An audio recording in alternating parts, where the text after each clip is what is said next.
దేవుని పరిశుద్ధమైన నామమునకు స్తోత్రం కలుగును గాక. ఈనాటి ధ్యానాంశము కొరకై ప్రకటన గ్రంథము 21వ అధ్యాయము 5వ వచనములో, అప్పుడు సింహాసనాసీనుడై ఉన్న వాడు, ఇదిగో సమస్తమును నూతనమైనవిగా చేయుచున్నానని చెప్పాను. ప్రియమైన దేవుని చెందల ఈ వాక్యములు మనం చూసినట్లయితే, యోహోను పద్మాసు అనే తీవిలో ఆయన జైల్లో ఉన్నప్పుడు దేవుడు దర్శనంలో అనేకమైన కార్యములు వ్రాయమని చెప్పాడండి. ఆ యొక్క సందర్భంలో అక్కడ ఉన్నటువంటి క్రైస్తవులు ప్రజల ద్వారా హింసింపబడుతూ ఉండేవారు.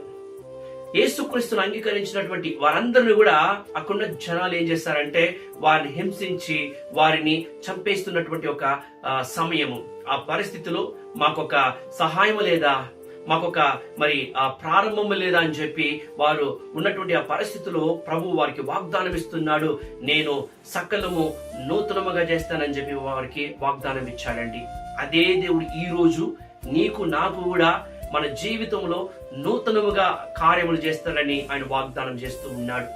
ప్రియమైన దేవుని చెల్లరా, దేవునికి ఏదైనా కూడా నూతనముగా చేయాలంటే చాలా ఆశ అండి. అందుకే చూసినట్లయితే నోవాహుకు ఒక క్రొత్త ప్రపంచాన్ని ఇచ్చాడండి. అబ్రహాముకు ఒక నూతనమైన వాగ్దానాన్ని అనుగ్రహించాడు. మోషేకు నూతనమైనటువంటి ఒక ధర్మశాస్త్రాన్ని చేతికి ఇచ్చాడండి. అంత మాత్రమే కాదు, ఇశ్రాయేలు జనులకు నూతనమైనటువంటి ఒక దేశాన్ని ఆయన వారికి అనుగ్రహించాడు. కాబట్టి మనకు ప్రభువైన యేసుక్రీస్తులో కూడా మనకు నూతనమైనటువంటి జీవాన్ని అనుగ్రహించాడండి. చూడండి ఎంత మంచి వాక్యము. ఒకరు క్రీస్తులో ఉన్నట్లయితే అతడు నూతన సృష్టి, పాతవని కూడా గతించెను, ఇక సమస్తము నూతనమైన. ప్రియమైన దేవుని జనులారా, యేసుక్రీస్తు ఒకడు అంగీకరించినప్పుడు వాళ్ళ జీవితము నూతనముగా ఉంటుంది. చూడండి, యేసుక్రీస్తు ఆయన సిలువలో మరణించినప్పుడు ప్రియమైన వాళ్ళరా మన పాత జీవితము పాతి పెట్టబడిందండి.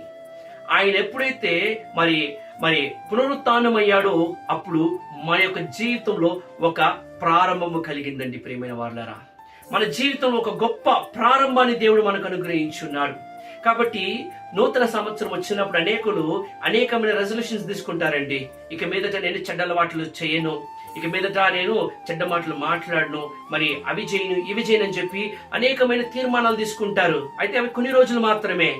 ఈ రోజు మనం ఒక తీర్మానం తీసుకోవాలండి. మనం తీసుకోవాల్సినటువంటి రెజల్యూషన్ ఏంటో తెలుసా?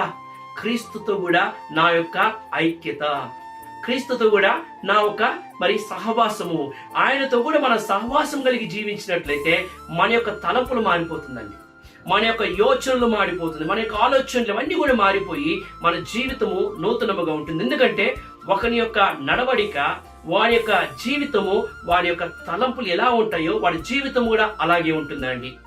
మన యొక్క తలంపులో ప్రభువైన యేసుక్రీస్తును మనము ఆహ్వానించినట్లయితే మన జీవితం కూడా క్రీస్తు వలె మన జీవితం నూతనముగా ఉంటుంది. కాబట్టి ఈ నూతనమైనటువంటి జీవితాన్ని దేవుడు మనందరికీ అనుగ్రహించులాగున దేవుడు మనల్ని ఆశీర్వదించునుగాక. ఆమేన్.